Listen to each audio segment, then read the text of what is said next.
Salut à tous, alors c'est Frédéric Delavier. Alors aujourd'hui je voulais faire une petite vidéo suite à une discussion que j'ai eue sur un de mes réseaux sociaux avec un royaliste qui me vantait les avantages du royalisme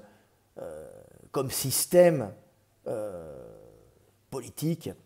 comme façon de gérer, de gouverner un État. Alors évidemment, le royalisme, comme nous l'avons vécu dans notre passé, comme le peuple français, comme beaucoup de peuples l'ont vécu, eh bien, ce n'est bien sûr plus adapté au contexte actuel du monde, avec ce monde et ces distances qui se sont réduites grâce à la technologie nous permettant de nous déplacer plus rapidement. Donc le temps pour aller d'un endroit à l'autre, pour acheminer des marchandises, a changé. Les échanges, grâce aux réseaux sociaux et aux réseaux de communication, se font beaucoup plus rapidement. Donc nous n'avons plus besoin, si vous voulez, d'une noblesse et d'une aristocratie qui, par leur puissance financière, leur puissance économique, pouvaient communiquer entre eux grâce aux réseaux qu'ils créaient pour eux, réseaux très coûteux qu'ils créaient. Mais, dans cette petite discussion que j'ai eue avec cette personne, a germé ce qui sera évidemment l'avenir du monde et qui est en fin de compte un retour aux sources accompagné des nouvelles technologies et de l'apport de la démocratie réelle. Donc, j'en suis arrivé à la conclusion on ne peut plus logique, conclusion pragmatique de ce que sera l'avenir du monde, et j'en suis arrivé à la conclusion que le royalisme en lui-même ne me gêne pas, à condition que le peuple vote les lois et les propose en référendum, que la fonction royale soit acquise démocratiquement et que le roi puisse être destitué démocratiquement à tout moment, l'obligeant ainsi à une conduite exemplaire. Donc, en fin de compte, quel est l'avenir, quelle est la solution pour, dans un premier temps, la France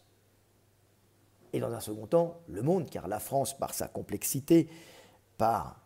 la taille de son État, qui n'est pas un grand État, mais qui n'est pas un petit État, donc qui a une taille moyenne lui permettant une visibilité mondiale, en plus sa position centrale en Europe, lui permet d'avoir une influence énorme sur le continent européen, qui est un continent fondamental au développement, on va dire, technique et culturel du monde. Tous les continents ont leur importance, mais il est sûr que l'Europe, de par son foisonnement des cultures différentes et les conflits qui en découlaient, était un pays qui, au niveau des idées et au niveau des inventions, était en première ligne à cause justement de ces conflits de culture abrités derrière des langues différentes qui s'affrontaient en petits États formant l'Europe et qui, par cette compétition, généraient idées et inventions. Donc nous sommes un creuset d'idées et un creuset d'innovations technologiques qui inondent et qui ont inondé le monde entier, qui le font encore, bien que maintenant les pôles d'innovation et les pôles d'idées se développent dans tous les coins du monde, grâce à la communication, au réseau de communication et à la facilité d'acheminer des denrées et d'acheminer en même temps des idées, tout simplement. Donc, quel est l'avenir de la France? Alors, en cette période troublée d'élections, on voit qu'il y a une tourmente générale en France, mais il faut se dire que de ces tourmentes va naître obligatoirement les idées qui permettront à la France de survivre, même si elle risque pendant 5 ans d'être soumise à la banque, à la finance mondiale, par l'intermédiaire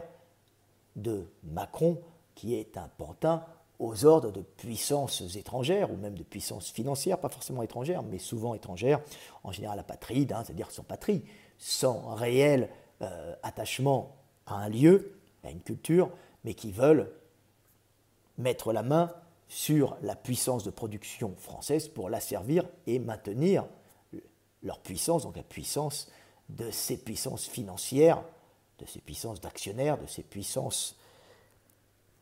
qui dirigent le monde. Donc, quelle est la solution pour que le peuple reprenne réellement les rênes de sa destinée et choisisse son avenir? C'est d'allier l'ancien au nouveau, de conserver ce qui est valable et d'y rajouter les apports de l'évolution, de la nouveauté, les apports de la démocratie et les apports de la technologie. Donc, j'avais proposé dans un premier temps le vote électronique des lois, pas parce que c'est une idée personnelle formidable, c'est tout simplement parce que le vote des lois par le peuple, le vote électronique des lois par le peuple, donc un référendum populaire, est maintenant possible dans des grands pays comme la France. On voit en Suisse qu'il y a un référendum populaire, mais ce sont des pays beaucoup plus petits où tout le monde se connaît, donc il est plus facile de faire circuler l'information et de voter pour des gens qu'on connaît. Donc le peuple est plus informé, même si à l'époque, maintenant tout le monde a des réseaux sociaux, il n'y avait pas de réseaux sociaux électroniques comme il y a maintenant. Il n'y avait pas de façon de communiquer aussi facile, mais la structure même de la Suisse permettait justement un vote populaire. Les cantons proposaient des lois, le peuple proposait des lois, et ces lois étaient votées. Mais ce sont des petits pays. La Suisse en elle-même est plus petite que Paris et la région parisienne en habitants, si vous voulez. Donc, la solution, la véritable solution pour l'avenir du pays, c'est, comme le propose Mélenchon, la 6e République, mais une 6e République où le peuple pourrait voter ses lois parce qu'un peuple d'hommes libres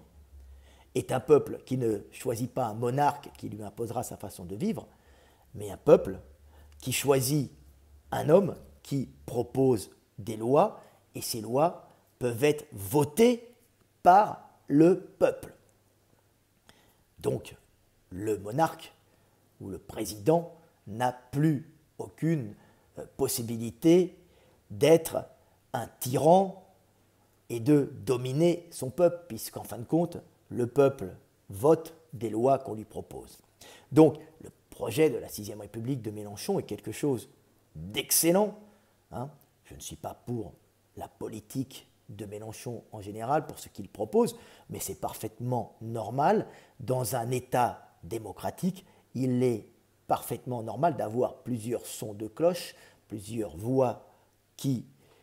se présentent, d'avoir plusieurs façons de concevoir l'avenir, puisque nous percevons tous le monde d'une façon différente en fonction de notre situation spatio-temporelle, personnelle, on va dire notre situation spatiale, personnelle, c'est de la physique de base. Donc, l'avenir de la France, c'est tout simplement le référendum populaire et le vote des lois par le peuple, ce qui est maintenant faisable grâce à la technologie. Il suffit d'un petit boîtier électronique, d'une carte à puce que l'on introduit dedans, ce boîtier électronique relié à votre ordinateur par un port USB, un code électronique, une puce vous permettant de vous identifier, et à ce moment-là, chacun de chez lui peut voter les lois qui lui sont proposées par le gouvernement. Mais mieux encore, il peut à tout instant dévoter ces lois, ce qui permet justement d'annuler une loi qui deviendrait impopulaire. Donc en fin de compte, d'avoir un système législatif, un système juridique qui correspond exactement à ce que désire le peuple sur le moment n'étant pas figé, en fin de compte, ce système juridique n'étant pas figé, puisqu'il est très réactif en fonction de l'évolution du milieu. C'est un système organique qui permettrait à la France et aux Français de réagir en permanence à l'univers qui les entoure et de s'adapter en choisissant la façon dont ils désirent vivre. Donc, ils pourraient voter des lois ces lois pourraient leur correspondre et ils les garderaient longtemps, comme ces lois pourraient devenir impopulaires et seraient dans ce cas-là annulées très rapidement et revotées grâce à ces boîtiers électroniques que vous avez à la maison. Ces lois seraient passées d'une façon proportionnelle, donc à plus de 50% la loi passe. Si le nombre des mécontents dépasse le nombre des gens qui ont voté la loi, cette loi est revotée immédiatement. Bien sûr, il y aurait des organes de presse d'État permettant d'informer le peuple des changements de loi et en même temps de l'impopularité de certaines lois. Mieux encore, les lois pourraient être proposées par le gouvernement, effectivement, mais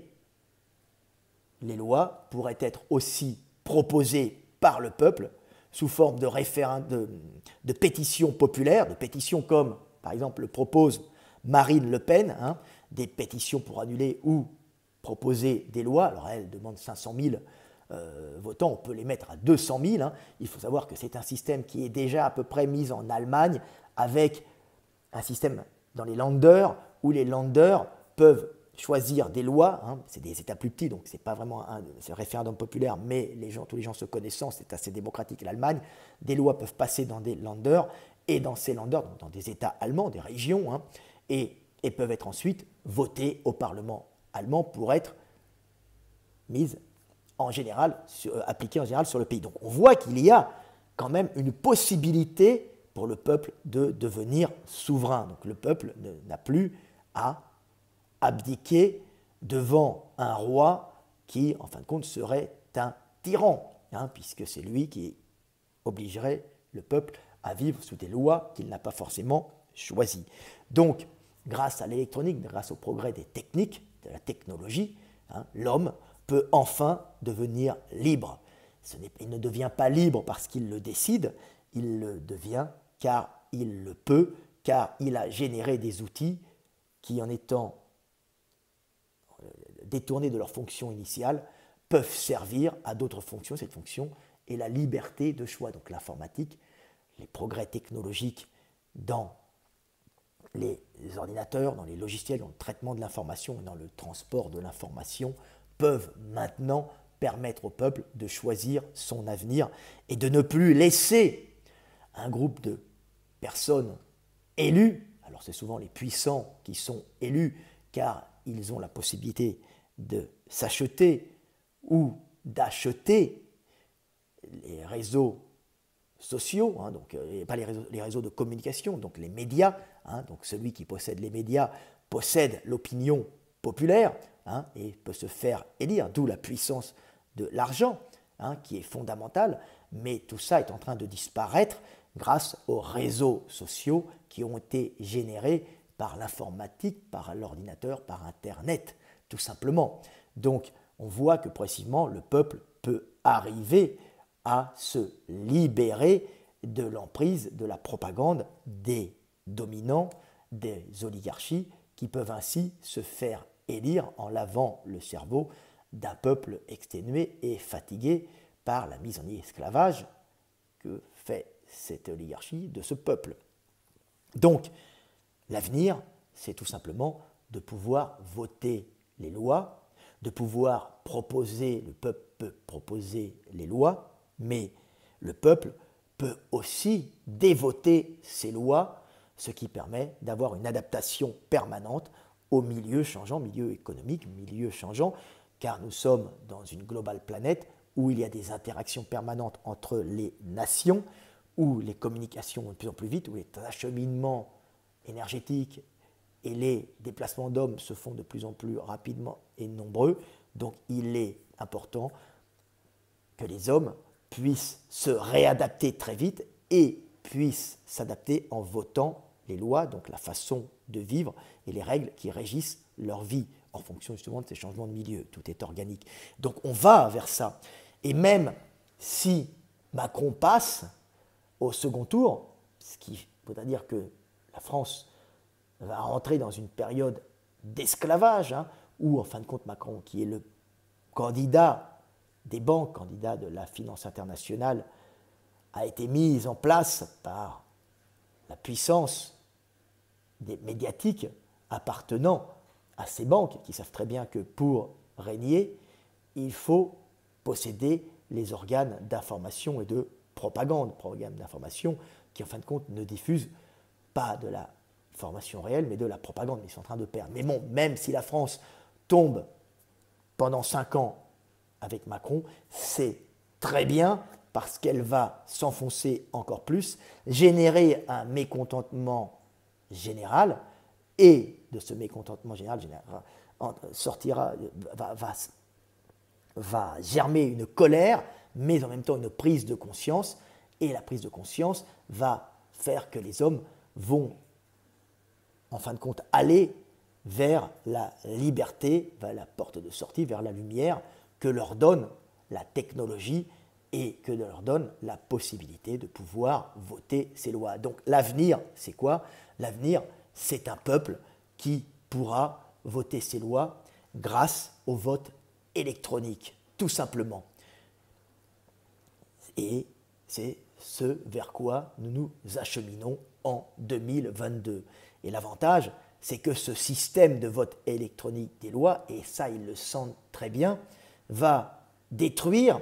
ce système politique qui génère des individus corrompus. Pourquoi? Parce que la politique met en place un système où ce sont les sénateurs et les députés qui votent les lois sous lesquelles le peuple vit, et ces postes sont payés extrêmement cher. Hein. Nous l'avons vu avec, et en plus c'est une façon de détourner beaucoup d'argent, nous l'avons vu avec François Fillon qui avait détourné de l'argent pour sa femme, hein, pour payer sa femme, pour des fonctions en la nommant à des fonctions qui n'étaient pas réalisées en fin de compte. Donc, elle ne travaillait pas. Donc, on voit que ce ne sont que des arrangements, que ce ne sont que des avantages en nature et des avantages financiers, et que l'on rentre en politique quand on est jeune par conviction et qu'on y reste par l'appât du gain. Et quand nous sommes dans ce milieu politique, et comme c'est ce milieu politique qui fait les lois, eh ben, ils font les lois pour continuer à régner et à se gaver sur la masse des producteurs qui leur permettent de vivre, tout simplement. Donc, nous avons en politique des parasites qui font des lois pour eux et non pour le peuple, et qui font supporter tout le poids fiscal du fonctionnement d'un énorme État parasite à un peuple pris à la gorge par une pression fiscale énorme, tout simplement. Et cette pression fiscale est énorme parce que l'État est un ramassis de parasites, hein, avec des gens qui ont des fonctions inutiles, et que derrière cet État, il y a des puissances financières tenant les médias qui permettent de faire élire ces gens-là, donc tous ces politiques qui leur mangent dans les mains, et puis des fois ces politiques font partie de ces puissances financières, hein, et ces puissances financières donc font passer des lois, puisque ce n'est plus le peuple qui les vote, mais les gens pour qui le peuple a voté, hein, et bien ces politiques font des lois favorisant fiscalement et favorisant au niveau juridique toutes ces grosses puissances financières qui, à ce moment-là, pourront encore plus facilement mettre en esclavage un peuple d'abrutis, un peuple d'esclaves, abrutis par le travail, abrutis par le labeur, qui continuera à travailler, à payer, à être pris à la gorge par une fiscalité lourde, à ne pas pouvoir s'extraire de ce système, car s'ils sont pris à la gorge par un crédit pour pouvoir vivre sous un toit, hein, et tous ces gens, ces esclaves, ne peuvent même pas réfléchir et parfois n'ont même pas, conscience de leurs conditions d'esclaves, car épuisés par un transport et par un travail harassant, ils rentrent chez eux et regardent des émissions abétissantes, hein, qui leur font oublier leur situation stupide et leur créent des désirs stupides, hein, la dernière chaussure, la dernière voiture bas de gamme, le voyage en Thaïlande chez les plus pauvres pour oublier un instant qu'ils sont des esclaves, hein, tout ça pour, en fin de compte, leur faire oublier, comme je dit, qu'ils sont des esclaves et qui continuent à trimer pour la masse des dirigeants qui font les lois pour eux-mêmes et pour continuer à régner. Donc à partir du moment où il y a le vote électronique des lois, toute la classe des politiques disparaît car la fonction des sénateurs et députés est à ce moment-là éliminée et on se retrouve avec un milieu politique assaini, car il n'y a plus cette carotte qui attire les gens. Les carottes, c'est la fonction politique grassement payée, hein, et ayant plein d'à côté, plein d'avantages en nature, hein, logement, transport, restaurant, alimentation, calories, femmes, hein, bien sûr, puisque l'argent, la puissance donne les femmes. Et ça sera aboli par le vote électronique des lois. Mais là-dessus, il y a quelque chose d'encore plus phénoménal, c'est qu'on peut récupérer le système royaliste en faisant qu'il n'y ait plus d'élection. Pourquoi? Parce qu'on élit un gouvernement qui proposera des lois. À partir du moment où le peuple propose lui-même ses lois, il n'y a plus besoin d'avoir un changement périodique de gouvernement, puisque le gouvernement n'a plus besoin d'exister réellement, puisque c'est le peuple qui choisit en permanence la façon dont il doit vivre grâce au référendum permanent, au référendum populaire, ou au dévote des lois, ou à la proposition de loi par pétition. Hein. Donc le peuple devient libre de son avenir et peut choisir ses lois. Donc il n'y aura plus de politique. Et à ce moment-là, on peut tout simplement élire démocratiquement un roi qui sera un personnage symbolique, ce roi pouvant proposer des lois s'il le veut, lois qui seront votées par le peuple. Le roi sera proposé d'une façon populaire et à la proportionnelle, donc chacun pourra proposer un roi. Des fois des gens proposeront un roi où il y aura 10 personnes qui proposent. Évidemment, personne, ça n'intéressera pas grand monde, d'où l'importance des partis politiques qui pourront proposer éventuellement un roi, mais aussi proposer des lois. Et le roi mis au pouvoir pourra être, par référendum, destitué à n'importe quel moment. Le roi est tout simplement un être symbolique vers lequel se tourne le peuple pour qu'il prenne des décisions, mais ce roi, ce monarque, n'a aucunement un statut qui lui permet par filiation de transmettre sa fonction. Il peut avoir cette fonction à vie si le peuple décide de ne pas le destituer, mais il suffit que le peuple décide de le destituer par référendum ou par pétition, et le roi perd sa fonction. Mais le roi a comme fonction principale de représenter le peuple de France lors des déplacements avec chez d'autres communautés humaines, dans d'autres États. Ce roi représente symboliquement la France. Ce roi peut proposer des lois, mais ce roi peut être destitué à tout moment, l'obligeant à avoir une conduite exemplaire s'il ne veut pas perdre sa place de monarque. Bien sûr, le monarque ne sera pas payé ou très peu payé, il aura un salaire moyen, il n'aura aucun avantage, il devra vivre d'une façon exemplaire pour montrer l'exemple au peuple de France d'un homme, d'un Français, qui est l'essence même de la pensée et du désir du peuple. Voilà, le roi est en fin de compte quelqu'un de soumis à son peuple et qui le représente. Il devient un véritable monarque qui s'abandonne et qui s'oublie derrière la volonté populaire dont il fait partie, bien sûr. Donc voilà l'avenir, c'est un avenir radieux qui s'offre à nous malgré les 5 ans de misère sociale et de conflits que nous allons vivre si Macron passe, mais tout ça va mener inexorablement à la libération de l'homme. Nous allons devenir une nation d'hommes libres, nous allons nous éveiller, ce sera l'éveil des consciences grâce au fait que nous allons nous-mêmes choisir les lois sous lesquelles nous voulons vivre et nous choisirons la personne qui nous représentera. Et nous pourrons à tout instant la révoquer et en choisir une autre. Donc plus besoin d'élection, puisque le peuple dirige, plus besoin de président que l'on change tous les 5 ans, plus besoin d'accuser un homme d'avoir mal géré, puisque c'est nous-mêmes qui allons passer les lois, qui allons choisir les lois, et nous allons nous organiser en association, en parti, pour pouvoir justement peser dans cet nouvel univers politique où chaque groupe humain ayant des fois des visions différentes, comme on peut voir Marine Le Pen, Mélenchon, Asselineau, qui souvent se regroupent, se retouchent aussi,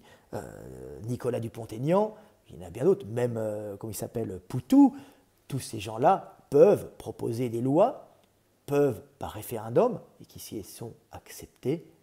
à ce moment-là, seront votées d'une façon générale sur l'État français. Mais c'est l'avantage d'avoir des partis politiques où il y aura de la même façon un représentant symbolique élu d'une façon démocratique par le peuple. Et c'est pour ça que j'en viens, en terminant ma vidéo, à ce qu'a fait Mélenchon en disant qu'il n'allait pas voter pour Marine Le Pen, ce qui est parfaitement son droit, mais qu'il disait aussi qu'il était pour que si 50% des votes étaient blancs, l'élection serait annulée. Et ça, c'est très très très bien. Ça veut dire qu'il veut redonner au peuple le pouvoir de choisir l'avenir. Et il a fait un truc excellent aussi. Dieu sait que je ne suis pas pour la politique de Mélenchon. Il a fait quelque chose d'excellent, c'est que lorsqu'il a vu qu'il n'allait pas au second tour, il n'a pas fait d'appel particulier, puisqu'il représente un parti. Il n'a pas fait d'appel à voter Macron, par exemple. Il a dit